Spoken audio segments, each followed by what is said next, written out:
Estamos, hermanos, ante esta palabra que cada domingo nos quiere iluminar nuestra vida. Fíjense que la mayoría de las religiones no se reúnen a escuchar una palabra. La única otra religión que normalmente hace esto son los judíos, que cada sábado se reúnen para eso, para leer una palabra y explicarla. Y de allí nosotros hemos tomado esa costumbre también, solo que no lo hacemos solo en sábado, sino especialmente el domingo y todos los días que sea posible,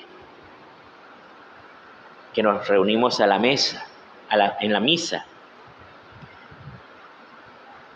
Y esta palabra de hoy va a tocar un punto fundamental de nuestra fe. Empieza el Evangelio dándonos un contexto para comprender la palabra que se va a proclamar, o el pasaje, pues, del que se habla. Dice, en aquel tiempo Jesús, de camino hacia Jerusalén, va hacia Jerusalén. ¿Y qué va a suceder en Jerusalén? Jesús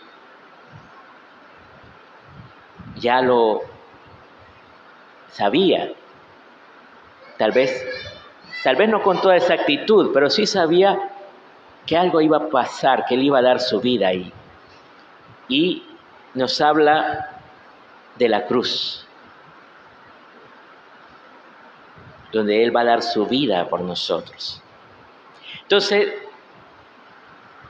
avanzando por esas ciudades y aldeas, uno se le acerca y le pregunta, Señor, ¿serán pocos los que se salven?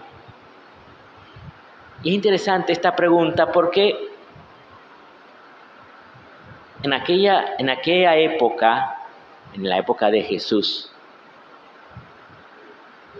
deseaban ser salvados. Hoy en día, la mayoría de la gente ni se lo pregunta, ni se lo cuestiona.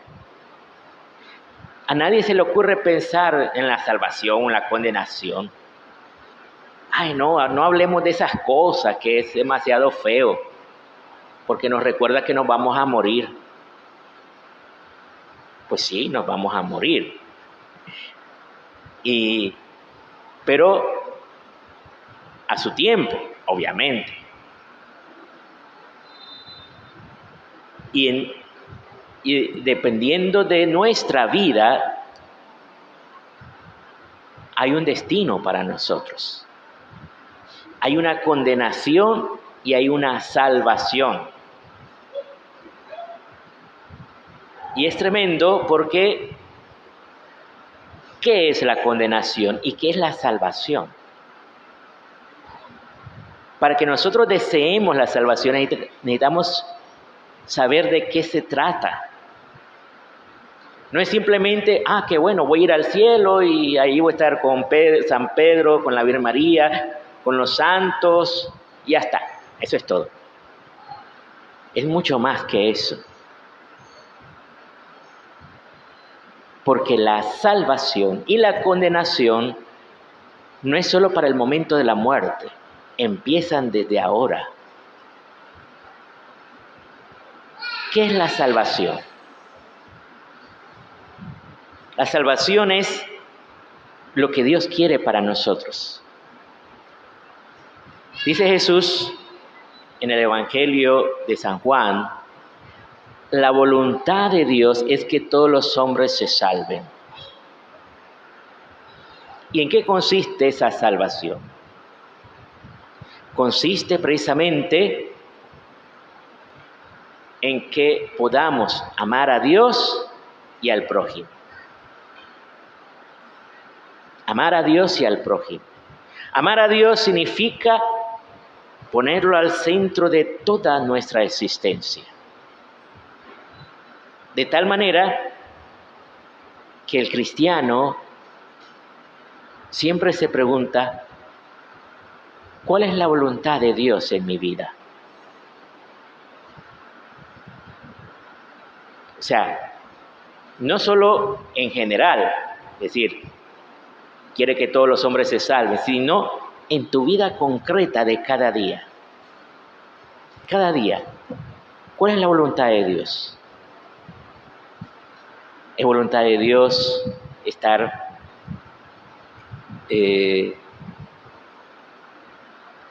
estudiando o estar pegados a un celular o estar en pecado? O si quiero hacer un viaje,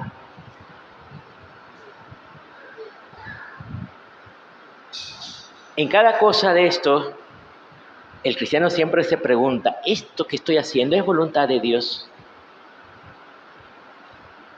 ¿Este viaje que yo quiero hacer es voluntad de Dios? O sea, cuando vaya por allá donde voy, ¿tengo previsto seguir orando, seguir yendo a misa? ¿O mis planes son solamente trabajar como una mula, recoger dinero lo más que pueda y ya está?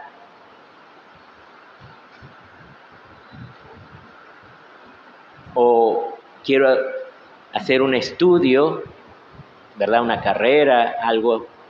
Y está bien, o sea, leer, estudiar, eso es bueno. Pero ¿qué tal si ese estudio es domingo? Por ejemplo, para tus hijos o para algún familiar tuyo. ¿Quiere estudiar en domingo porque solo en domingo la universidad presenta esa carrera? Ahora, sería preguntarse, ¿y tú eres cristiano? ¿Tú vas a misa los domingos? Si vas a hacer un estudio en domingo, una carrera, vas a tomar clase los domingos, ¿a qué hora vas a ir a misa? ¿O Dios no es el centro de tu existencia, sino tus intereses personales, tus proyectos, tus planes? Y no es que Dios esté en contra de nuestros proyectos, pero es que Dios tiene proyectos superiores para ti. Porque imagínate, ese estudio te sirve para ir al cielo. Puede ser. Si con tu estudio vas a servir personas y vas a ayudar a otros, puede ser que tu estudio sirva para llevarte al cielo. Si tu intención es hacer el bien a los demás. Pero si la única intención es buscar una manera de ganar dinero y así lograr mis deseos personales, hay que preguntarse, ¿para qué es ese estudio?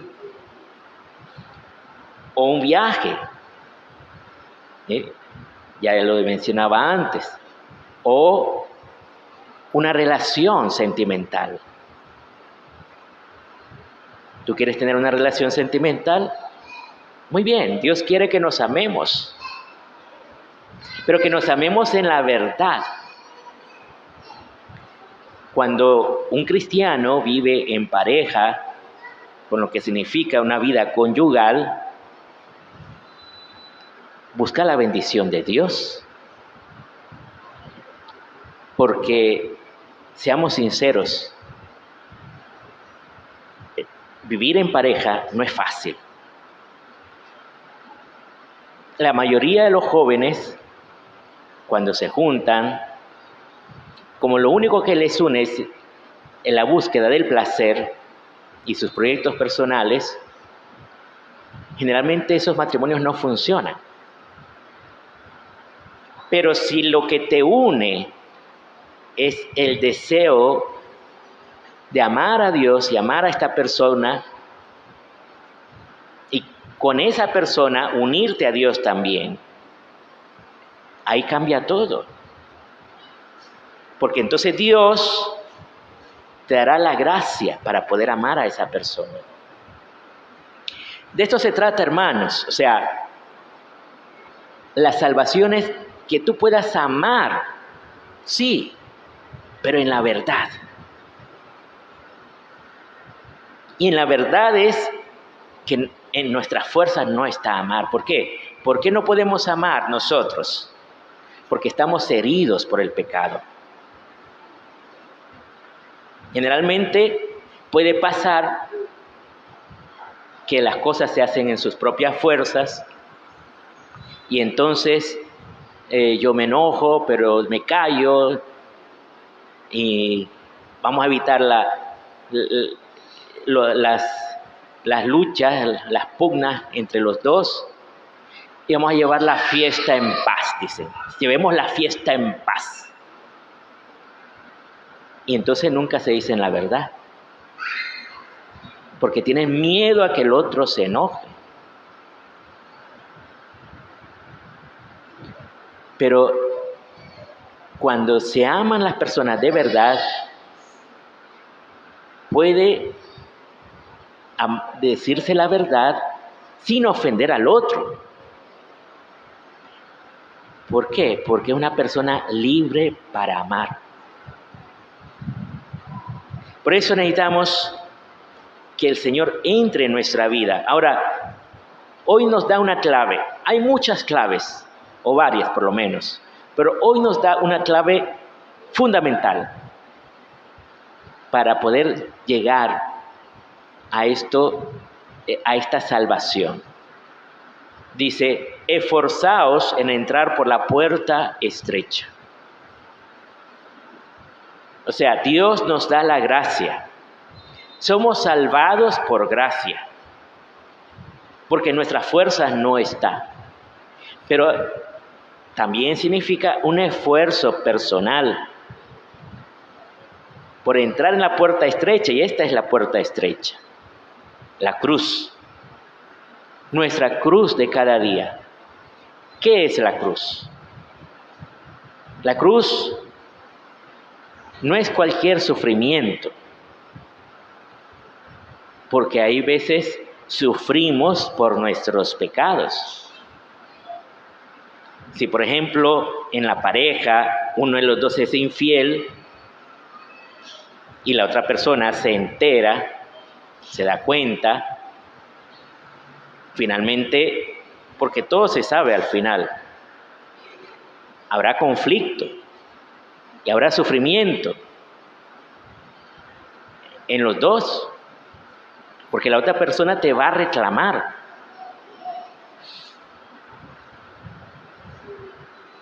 Pero ese sufrimiento te viene a consecuencia de los pecados.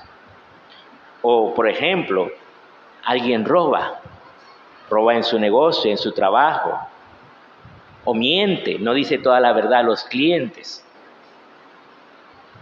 Entonces, puede que después tenga consecuencias en sus negocios esto. Pero ese sufrimiento, esas consecuencias no son por hacer la voluntad de Dios, sino por los pecados. Entonces, la cruz es el sufrimiento por hacer la voluntad de Dios. Cuando las personas se unen en un santo matrimonio, por ejemplo, la otra persona para ti es una cruz. ¿Por qué es una cruz? No porque sea una persona malvada que solo quiere hacerte sufrir, sino porque de hecho, muchas veces las personas que más nos aman o que más amamos son las personas que más nos hacen sufrir. Porque queremos amarlas, pero a veces tienen reacciones que nosotros no esperamos, que no deseamos, y nos hacen pasar un mal rato. Pues amar a esa persona en la dimensión de la cruz muchas veces significa perdonar, tener paciencia con sus defectos, significa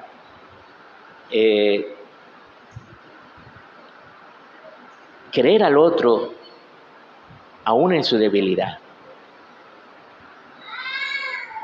Por eso dice, esforzaos en entrar por la puerta estrecha. Nos llama a esto. Y ciertamente, si nosotros nos cerramos a esto y decimos, no, yo voy a hacerlo a mi manera. No me interesa que Dios se meta en mi vida. Porque cuando yo reconozco que soy débil, ese esfuerzo, ¿qué significa? Que voy a rezar, que voy a ir a misa, que me voy a confesar, que asumo los sacramentos, por ejemplo, un santo matrimonio. Eso significa hacer un esfuerzo por entrar en la puerta estrecha. Y ahí Dios va a actuar, porque yo lo he visto, cómo Dios actúa en las personas que se ponen a la disposición de Dios. Y es muy hermoso también la primera lectura, como dice, yo vendré para reunir a las naciones de toda lengua. Vendrán para ver mi gloria.